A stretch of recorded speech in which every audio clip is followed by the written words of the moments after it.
entire time I knew him, he only ever had one goal. To wipe out half the universe. If he gets all the Infinity Stones, he can do it with the snap of his fingers. Just like that. Tell me his name again. Thanos.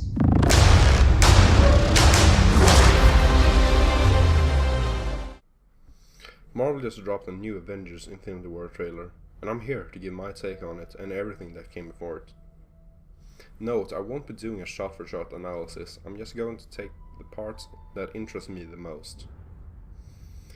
So, I first want to start off with the basics, talking about the Black Order basically. Thanos' 4 horsemen or henchmen, and the Infinity Stones, where they are and before the movie starts. So, first off, who are the Black Order? I need to clarify that because I'm not a comic book reader, I don't know that much. I can just say the facts I know from summaries that I've read before making this video and facts I've heard from other comic book readers. The Black Order are 4 of Thanos' most loyal and trusted companions, and they all have different roles to play within his conquering. First off, we have Cornelius Glaive. He is Thanos' right-hand man. He acts as a messenger to the planets that the Mad Titan is planning to attack, demanding tribute to stay Thanos' hand.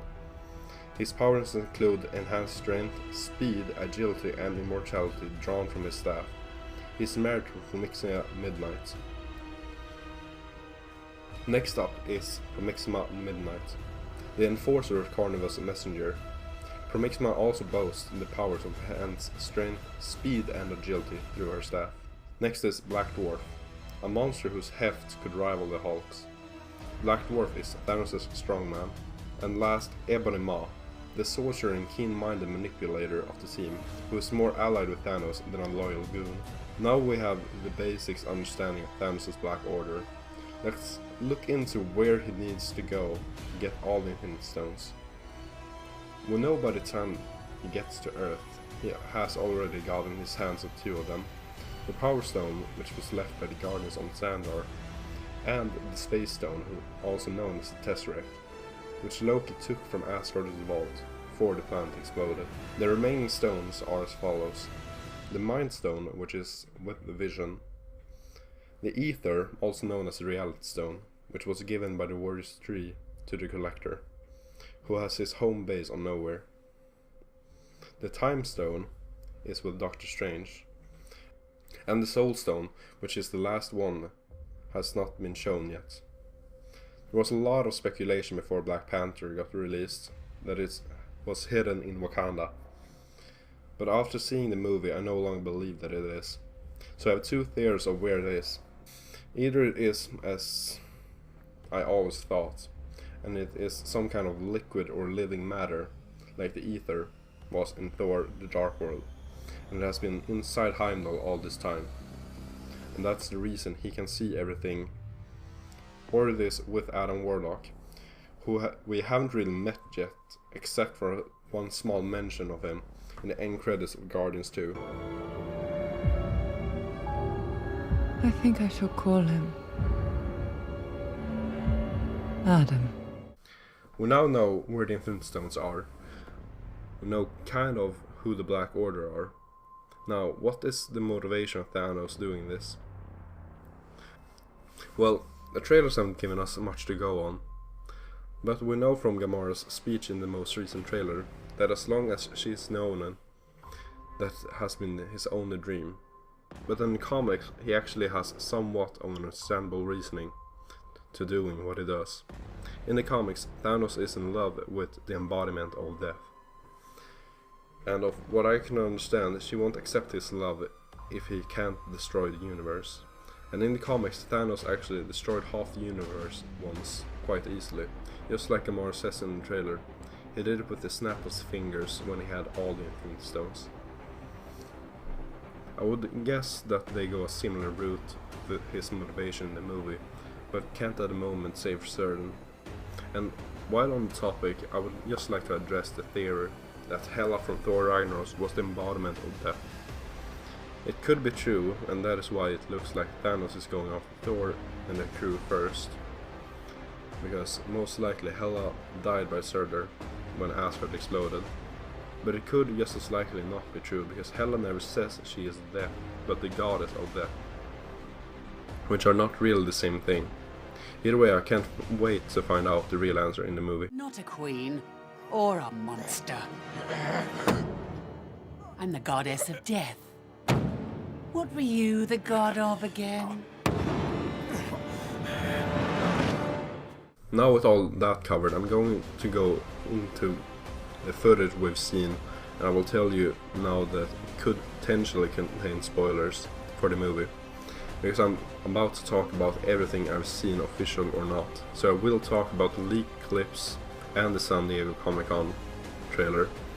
So if you want to go into the movie with only the official information given, then it's time to turn off the video. The rest who have seen the leaked clips and the Comic-Con trailer and want to listen to me, let's dive right into it. So I'm going to be all over the place in this part of the video because I don't really know where to start. But let's talk about the longest leaked clip that came out, which was the clip with the Guardians seemingly keeping track of Thanos and following him around. The clip starts off with the Guardians hiding behind some boxes in the Collector's lab. At the same time, Thanos pins the Collector to the ground and asks the Collector for the Reality Stone.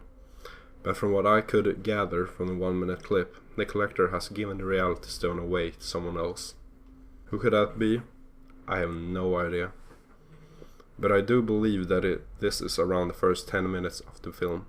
It kind of makes sense to start off the Avengers Infinity War with the Guardians. And the Russo brothers has even come out and said that Infinity War will be one big heist movie. My theory is as follows. The Guardians has been following Thanos and are assigned the mission to bring him in because he has been on Xandar and stolen the Power Stone. After acquiring the Power Stone, he goes to the Collector to get the Reality Stone, but the Collector tells Thanos he doesn't have it anymore. Thanos then kills the Collector and moves on to find Asgard blown to bits, and then enters Thor and the crew's spaceship. Loki tries to use the Space Stone as a bargaining tool, but it fails. Loki is thrown into Thanos' spaceship as a prisoner. Thanos opens a portal thanks to the Space Stone to Earth and throws Hulk into it. Then he defeats Thor, kills his Guardians and destroys the ship. When the Guardians get there, the ship has been turned into scraps, and then accidentally drive right onto Thor, who is floating in space. The Guardians bit was shown in the Comic-Con trailer. Mantis wakes Thor up from his cryo-freeze sleep, and that is how Thor meets the Guardians. When Thanos opened a portal from the ship and threw Hulk into it, Hulk fell from the sky and crashed right into the New York Sanctum. When Bruce Banner wakes up, Doctor Strange calls Tony to meet with his good pal. But there is only a matter of time before Thanos arrives with his first, much smaller spaceship.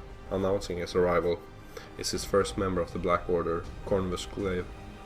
Meanwhile, Peter Parker is on his way to school as his spider sense starts to tingle. He looks out of the window and sees the spaceship and makes his way there as fast as he can. By the way, Tony was chasing the spaceship in the most recent trailer, and the fact that Spider-Man was standing on it when it went seemingly into space, I think that Doctor Strange, Wong, Iron Man, Spider-Man and maybe the Hulk managed to push them back or weaken them enough to retreat.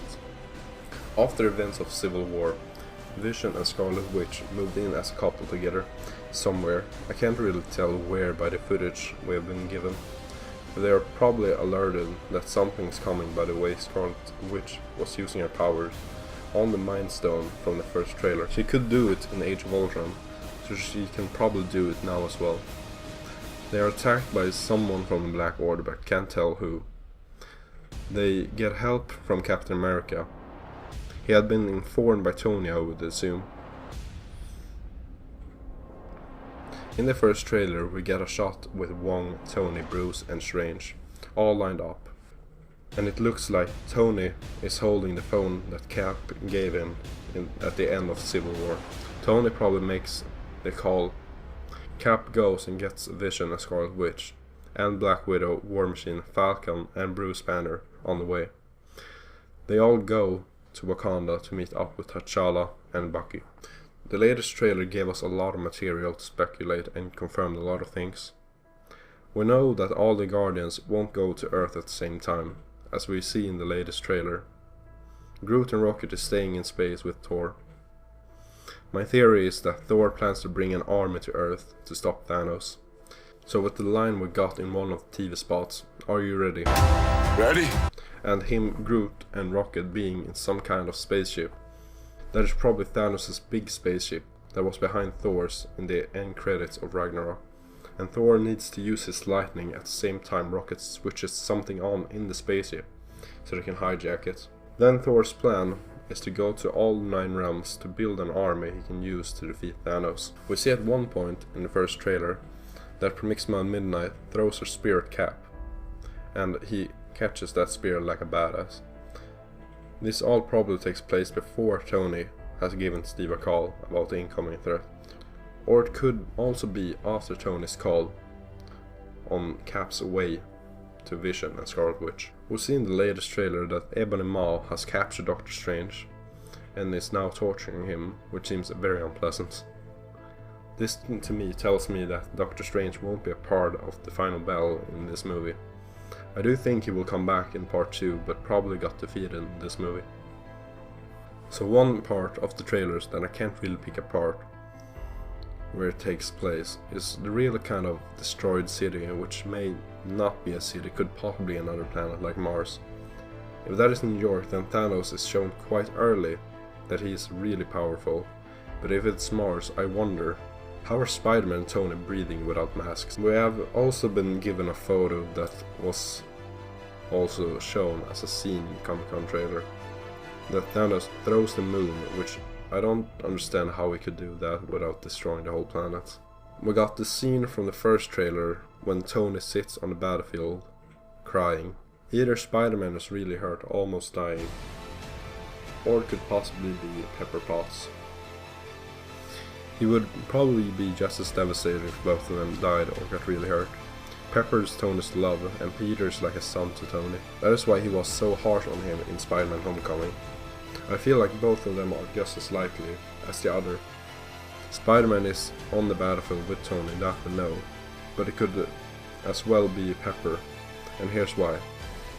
The way I saw Iron Man move in that fight in the first trailer felt way too slow and scared to be Tony. I would guess that Pepper accidentally got into the battlefield, and so that she won't get hurt, Tony gave his armor to her. We haven't seen anything of Ant-Man yet in any of the trailers or set photos. I wonder if they're doing that because he has a really important role to play, if it is because he is barely in the movie, or because Ant-Man and the Wasp gets released 2 months after Infinity War. Now, one scene I don't really understand in the latest trailer is Cap managing to hold Thanos' hand back with his bare hands. Thanos is one of the strongest beings in the Marvel Universe. He can go toe to toe with the Hulk in a fist fight without the Infinity Gauntlet and still win. So how is it possible for Steve Rogers to stand in a one-on-one versus the Mad Titan? Could it be that T'Challa has given him something to boost his strength? Or is it that Thanos is holding back? Now finally, before I end this video, I'm going to talk about who and how the Avengers can beat Thanos. The answer, they can't. Thanos has never lost to the Avengers in the comics, and I simply don't believe that he actually can. But even though he can't lose to them, he has on multiple occasions. But not because they overpower him or outsmarted him, but that he feels like he doesn't deserve unlimited power. That has been Thanos' downfall basically every time. He plants a seed for himself that makes him lose. I feel like this is not something they will put in a movie because it'll probably feel cheap. So somehow someone will defeat Thanos. But who could that be? I don't believe it's happening in the first movie. My guess is that Adam Warlock will do it. But how they are going to integrate him to the story, that's a topic for another day. Thanks so much for watching my video. I appreciate any like, sub or share you do. And I would love to hear you guys' theories and analysis. So write a comment and let me know, and take care. Cheers.